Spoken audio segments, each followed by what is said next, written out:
Raayyaan waraana Iraanii fi eegduun warraaqsa Islaamaa Iraan guyyaa har'aa Kamisaa Adoolessa 23 2026 qorannoo guutuun tarkaanfii seena qabeessaa fudhatanii jiru.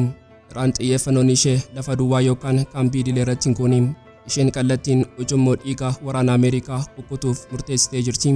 Haaluma kanaan Iraan dirooniiwwan of dhoosan fayyadamuun Kuwait keessatti buufataalee waraana Ameerikaa gurguddoo sadii rukuttee jirti. Bal'inaan qabannee jirra. Huusiin misaayilota baalastikii gurguddoo, misaayilota kuruuzii bishaanirra mucucaatanii fi dirooniiwwan of dhoosanii fayyadamuun dooniiwwan boba'aa Saawudii gurguddoo lama kanneen Ensiiliyaa fi Leeyilaa jedhaman irratti rooba ibiddaa dhangalaase. Dhaabbileen nageenyaa galaanaa Biriitan dhiphinaan gabaasanitti dooniin Ensiiliyaa jedhamtu misaayila ijaan hin mul'anneen sirriitti rukutamtee jirti. Iccitii Huusiin ittiin dooniilee kanneen haleelee bal'inaan ni dhageessu.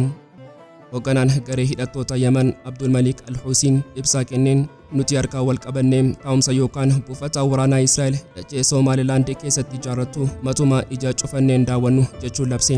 Wanti hunda caalaa nama raasuun akeekkachiisni kun doonii daldalaa rukutuu miti kallattiin dachee qarqara garba Edan dachee Somaalilaand guutummaatti qiyyaafachuusaadha.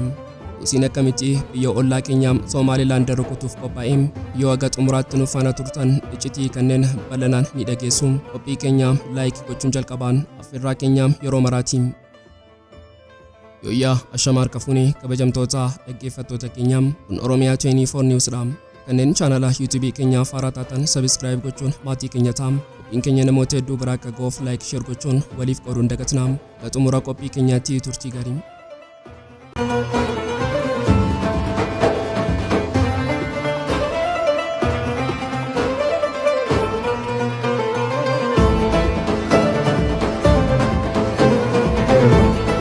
عملية عسكرية نوعية استهدفت سفينتين نفطيتين سعوديتين خالفت قرار الحظر الصادر عن القوات المسلحة في البحر الأحمر، إحداهما تحمل اسم إنسيليا والأخرى ليلى، وذلك بعدد من الصواريخ البالستية والمجنحة والطائرات المسيرة، وكانت الإصابة دقيقة بفضل الله وعونه. Raayyaan waraana Iraanii fi eegduun warraaqsa Islaamaa Iraan guyyaa har'aa Kamisaa Adoolessa 23 2026 murannoo guutuun tarkaanfii seena qabeessaa fudhatanii jiru. Iraan xiyyeeffannoon ishee lafa duwwaa yookaan kaambii idilee irratti hin goone. Isheen kallattiin ujummoo dhiigaa waraana Ameerikaa kukkutuuf murteessitee jirti. Haaluma kanaan Iraan dirooniiwwan of dhoosan fayyadamtee Kuwait keessatti buufataalee waraana Ameerikaa gurguddoo sadii rukuttee jirti. Inni dura buufata Addu'aa kan Kuwait keessa jiru yoo ta'u, iddoo kuusaan meeshaa waraanaa fi loojistikiin Ameerikaa itti tuulame daaraa gootee jirti. Inni lammaffaan buufata qilleensaa Ali Al-Salemiiti. Asitti ammoo Iraan kuusaa boba'aa xiyyaarota Ameerikaa irratti ibidda qabsiistee jirti. Inni sadaffaan buufata Ariifjaan isa hunda caalaa guddaa ta'e keessatti kuusaa rasaasaa barbadeessitee jirti. Xiinxalli waraanaa irratti ifadha. Iraan Ameerikaan boba'aa dhabdee yaadni ishee samiirraa akka hin barrisne rasaasa dhabdee akka hin dhukaasne gochuuf edda dhiyeessii ishee jilbeenfachiisaa jirti.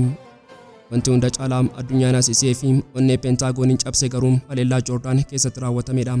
Ibsi eegduu warraaqsaa Islaamaa Iraan akka ifa godhetti Iraan Joordaan keessatti ijaarsa waraana Ameerikaa qulqullinaan dhabamsiistee jirti. Haleellaan kun dho'iinsaa gamoo qofa hin turre inni kufaatii teekinooloojii warra dhiyaati. Raadarii sirna ittisaa misaayilaa Tiyaad, sirna ittisaa Paatiriyoot, raadarii dhiyoo Siiraamii fi kuusaa heelikoopterootaati. Mee hubadhaa meeshaaleen kunneen doolaara biiliyoonaan kan lakkaa'aman ijaa fi gaachana waraana Ameerikaati.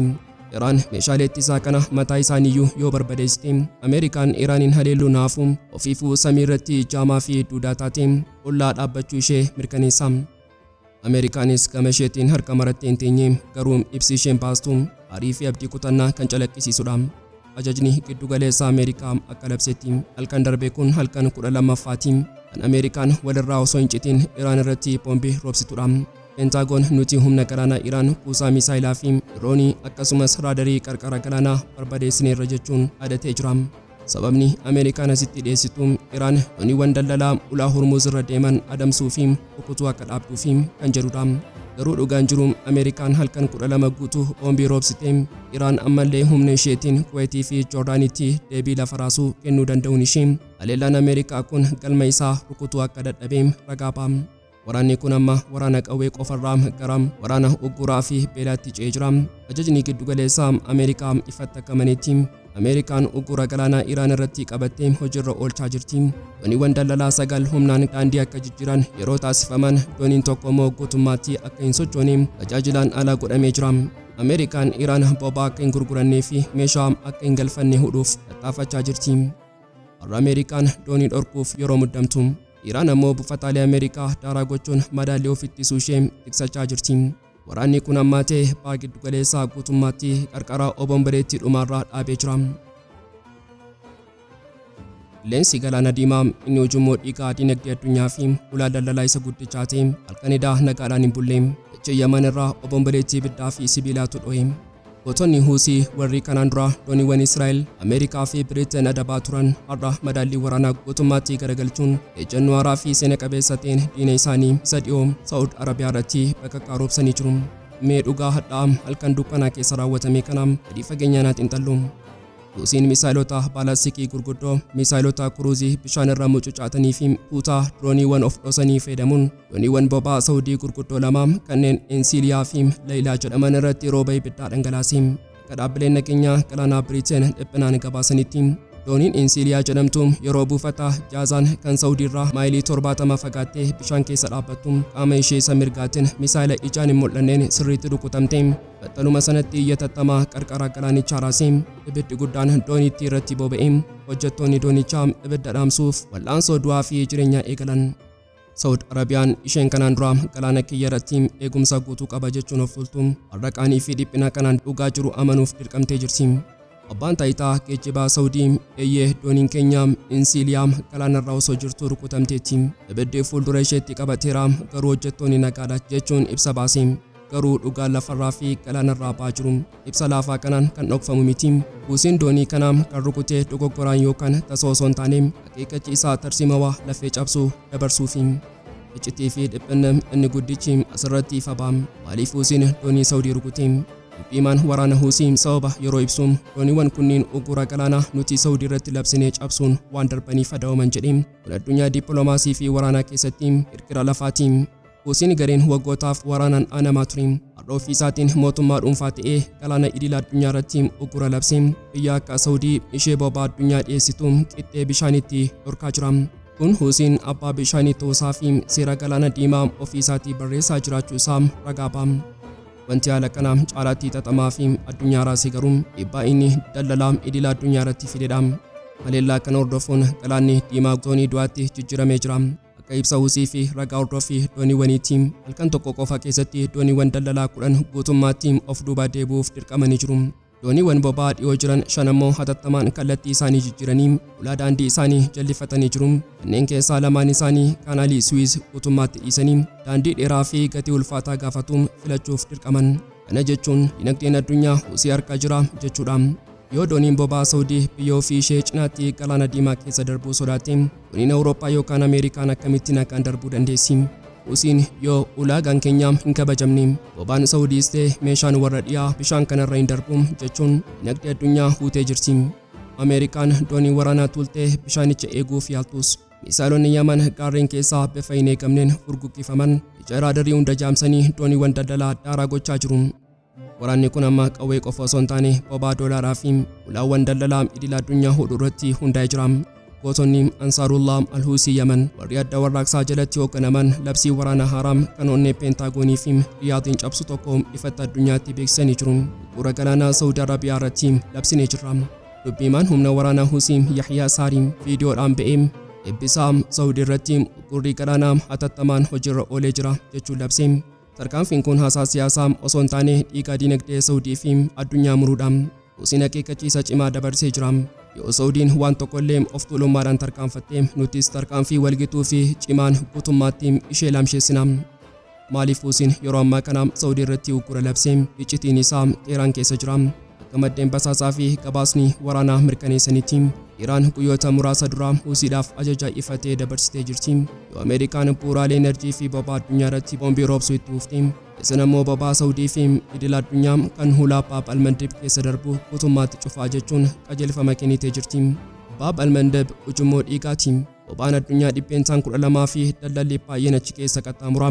Iraan waraana kana keessatti Ameerikaan boombiin akka hin mo'anne mirkaneessuuf furtuu dinagdee addunyaa Huusii harkaa keessee jirti.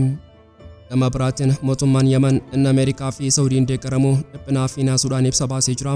Akka aangoonni mootummaa kanaa jedhanitti labsiin Huusii kun Saudiidhaaf jedhamee kan ba'e haa fakkaatu malee kaayyoon isaa inni guddaan dhiibbaa Ameerikaan Iraan irratti gootu hir'isuu fi gabaa inerjii addunyaa jeeqee Ameerikaa jilbeenfachiisuudha jedhan.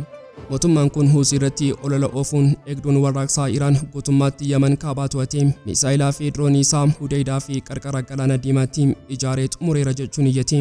Garuu Huusiin dhugaa isaanii beekuun dhimmi keenya dhimma Iraan qofa osoo hin taane mirga uummata keenyaa kabachiisuudha jechuun morman. Huusiin maaliif Saudii irratti dallanee? Akka hoogganaan marii Huusii ibsetti Saudiin waggootaaf uummata Yemen irratti uggura gaggeessee jirti. Magaalaa guddittii sanaarraa gara Teeraanitti xiyyaarri didilee akka hin balaliine dhorkanii jiru. Mindaa hojjettoota mootummaa keenyaa kaffaluu didaniiru. Galiin boba'aa keenya nuuf hin kennamne jechuun murtii isaanii haqa godhanii dhiyeessan. Mariin nagaa inni ergama UN'tiin qophaa'e sun fashalaa'ee jira. Huusiin xiyyaara sanaarraa gara Joordaan erguu qofaan nu gowwoomsuu hin dandeessan. Guutummaatti uggura nurraa kaasaa maallaqa keenyas nuuf kennaa jechuun ulaagaa dhiyeessan. Osoo addunyaan ija shakkii fi dhiphinaatiin waraana dambalii ulaa Hormuuzii fi ho'iinsa Iraan hordofaa jirtu handhuura gaanfa Afriikaarraa sagaleen onnee addunyaa raasuun madaallii waraanaa baha giddu galeessaa guutummaatti gara dachee Afriikaatti ceesisu tokko dhagaamee jira. Hoogganaan garee hidhattoota Yemen Abdul Malik Al-Huusiin ibsa afaaniin dubbatee garuu jechi isaa qofti galaana diimaa fi garba Eden guutummaatti ibiddaan bobeessuuf gahaa ture. Huusiin ifatti ba'ee nuti harka wal qabannee taa'umsa yookaan buufata waraanaa Israa'el dachee Somaalilaand keessatti ijaarratu matumaa ija cufanneen daawwannu jechuun labse. Wanti hunda caalaa nama raasuun akeekkachiisni kun doonii daldalaa rukutuu miti. Kallattiin qarqara garba Eden dachee Somaalilaand guutummaatti qiyyaafachuudha. Mee dhugaa suukkanneessaa kana seenaa isaarraa kaafnee ija ji'oopolitiksii fi saayinsii waraanaatiin haa xiinxallu.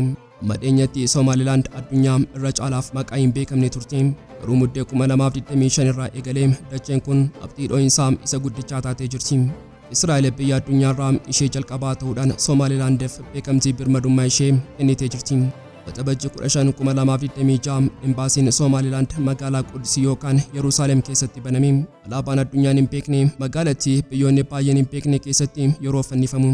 Guyyoota sadii qofa booda pireezidaantiin Somaalilaand Tel Aviv daawwachuun isaa madaallii waraanaa haaraa saaxilee iccitiin kutaalee cufamaa keessatti asaasamaa ture ifa ba'e. Israa'el afaan balbalaa garba Eden irratti buufata waraanaa ijaarrachuu barbaaddi. Garuu Israa'el maaliif dachee Afriikaa kana filatte? Herregni isaa salphaa fi baay'ee sodaachisaadha. Israa'el Afriikaa keessaa michuu barbaadachuu qofa osoo hin taane daandii fi fageenya waraanaa isheen buutota Yemen ittiin rukuttu gabaabsuu barbaaddi. Waatilee dheeraaf Huusiin gaarreen Yemen irraa ka'anii misaayilaa fi diroonii gara Tel Avivitti roobsaa turan. Israa'el ammoo duuba isaaniitiin deebistee rukutuuf buufata dhiyoo barbaaddi. Garuu yoo Israa'el fageenya kana gabaabfattee magaalaan Yemen sanaa ofii isheetii deebii ga'aa fi qophaa qabdi. Tarsiimoon Israa'el kun meeshaa waraanaa Huusii warra dachee Israa'el kiiloomeetira dhibbootaan qaxxaamuranii rukutan sanaaf amma immoo fageenya dhiyoo irratti galma salphaa dhiyeessuuf jedha. Meeshaa waraanaa Huusiin qaban ija teekinooloojiitiin haa madaallu. Huusiin garee qawwee qofaan lolu miti, isaan sirna waraanaa guutuu qabu. Misaa'ilota baalaastikii fageenya dheeraa kanneen akka Falasxeentuu kan teekinooloojii haayiparsooniikii qabuu fi fageenya kiiloomeetira 2040 daqiiqaa 11 fi walakkaa qofa keessatti qaxxaamuree Tel Aviv rukutee qabu. Misaa'ilota xuufaan fageenya 1350 hanga 1950 fiiganii fi Haxaam fageenya 1800 fiigan hidhatanii jiru. Dabalataan maatii misaa'ilota Kruuzii gosa Qudsii 1, 3, 4 fi Qudsii 5 irra dhokotan hidhatanii jiru. Misaa'ilonni kunniin fageenya dheeraa Tel Aviv yeroo daqiiqaa dheeraan ka'an dachee barbaraa yookaan buufataalee Somaalilaand ga'uuf yeroo xiqqaa isaan gaafata. Kana qofas miti harki waraanaa bishaanii Huusii hunda caalaa sodaachisaadha. Boombiiwwan galaana jalaa kanneen akka Masduur, Saaqibii fi Karrar akkasumas bidiruuwwan of ajjeesan kanneen kanaan dura daldalaa ulaa Baabal Mandeb hudhuuf oomishaman amma kallattiin daandii bishaanii gara buufata Israa'el Somaalilaand geessu guutummaatti to'annoo isaanii jala galchanii jiru. Tarsiimoon waraanaa Huusii inni beekamaan misaa'ila tokko dhukaasanii bu'aa isaa eeguu miti, isaan haleellaa wal makaa fayyadamu. Jalqaba dirooniiwwan hedduminaan erguun sirna raadarii fi ittisaa qilleensaa diinaa dadhabsiisuun sana booda kallattiin misaa'ila baalaastikii fi Kruuzii walitti fiduun ittisaa diinaa guutummaatti diiguun tooftaa kanaan Tel Avivin illee dhiphisanii jiru. Gara baha giddu galeessaatti yeroo deebinu kaartaa addunyaa irratti qabxiileen dhiphoon kanneen yoo tokko cufame addunyaan guutuu hargansuu dhabdu ni jiru. Humni hulaa to'atee buqqee addunyaa to'ata. har'a taphattoonni xixiqqoon lamaam qeellaa addunyaa warra baay'ee sodaachisaa ta'an lamarra ta'anii jiru. Iraan ulaa Hormuz irraa Huusiin immoo malkaa Baab Almandab irra ta'anii addunyaa hafuura kutaa jiru. Egaan kabajamtoota dhaggeeffattoota Oromiyaa 24 News qophii guyyaarraaf qabannee dhiyaanne asuma irratti goolamaa kanneen chaanala YouTube keenyaaf haaraa taatan subscribe gochuun maatii keenya ta'aa. Qophiin keenya namoota hedduu biraa akka ga'uuf like share gochuun waliif qooduun dagatinaa hanga xumuraatti waan nu faana turtaniif galatooma.